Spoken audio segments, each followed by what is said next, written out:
এই নাম্বারটা 3 মাস যাবত কোনো রিচার্জই করতেছে না, এটা কি ব্লক করে দেব? না না বলুন কেউ না, আমি কল দিয়ে দেখছি। হ্যালো, বলছি এটা জমিদার খালার নাম্বার। তোমার বাবার নাম্বারে জরের বেটা যাই রে। নাউজুবিল্লাহ তো আপনি এগুলো কি বলতেছেন? আমরা কি করলাম? জরের বেটা যাই রে, তোকে লজ্জা লাগানো শরম লাগানো, তোর মার ভাতারের মোবাইলে ফোন করছে। ওমা গালাগালি করছেন কেন? আপনার কি মেজি বোমা হয়েছে নাকি পারবেন জীবন অসুখী? রে গারো কথাকে বলি পাঠা দেব রে খাস্তির বেটা। আরে চাচি, আমরা তো আপনার ভালোর জন্য কল করেছি, আপনি সেই প্রথম থেকে বোকা দিয়েই যাচ্ছেন। তুই কেন ফোন করবি আর নাম্বার মোবাইলে তোর মার ভাতার কিনে থেছে? আরে চাচি, আপনি 3 মাস যাবত ফোনে কোনো রিচার্জ করেননি, সেজন্য কল করেছি চাচি। কিসের রিচার্জ নেই? আপনার এই নাম্বারটাতে রিচার্জ শেষ হয়ে গেছে। হ্যাঁ চাচি, আপনি যদি এখন রিচার্জ না করেন তাহলে তো আপনার নাম্বারটা ব্লক হয়ে যাবে। আমরা তো আপনার ভালোর জন্যই কল করেছি, আপনি সেই শুরু থেকে বোকা দিয়েই যাচ্ছেন। আমার বুঝা ভুল আছে, একটা নাম্বার আমাকে খুব বিরক্ত করে জ্বালাইছে, তো অন্য নাম্বারে ফোন করছে। ছি চাচি, আপনি না জেনে না বুঝে কতগুলো কাজ দিলেন বলুন তো চাচি। হ্যাঁ আমার ভুল হয়েছে। অনেক কষ্ট পেয়েছি চাচি।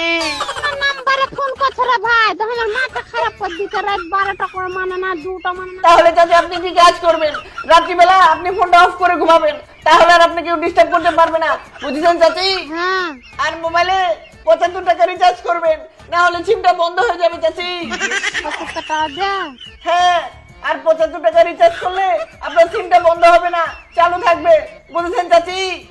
ঠিক আছে, তুমি অপারেশন করছো নাকি? হ্যাঁ চাচি, ফারাক্কা কল সেন্টার থেকে বলছি। আর একটা অপারেশন?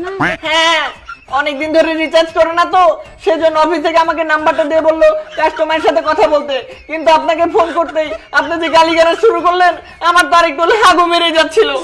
কালকে নাম্বারে ভাই ফোন করছে, রাত কিছু মানে না, কিছুই মানে না। হ্যাঁ, লোকজন অনেক খারাপ, আপনি ফোন বন্ধ করে দিবেন রাত্রিবেলায়। দেবাকার আমি একাই বাতে থাকতে, আমার স্বামী বিদেশে আছে, একটা সন্দেহ ভাববে না যে তুই আলগা নাম্বারে তুই কাজ তত রাতে ফোন করে।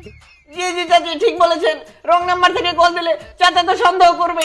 আপনি একজন উচিত কাজ করেছেন, ঠিক কাজ করেছেন, আর দয়া করে নাম্বারটা রিচার্জ করবেন, না হলে কিন্তু সিমটা অফ হয়ে যাবে। ঠিক আছে রাতে কল। ঠিক আছে চাচি, ভালো থাকবেন, সুস্থ থাকবেন, আল্লাহ হাফেজ। এই বালের কল সেন্টারে চাকরি করে আমার প্রত্যেকদিন 100-200 মানুষ খালি গালি শুনুন লাগতেছে, ভদ্রতার খাতিরে গালি কিছু পাইনি। এই ছেড়ে থাকে আমি আর একটু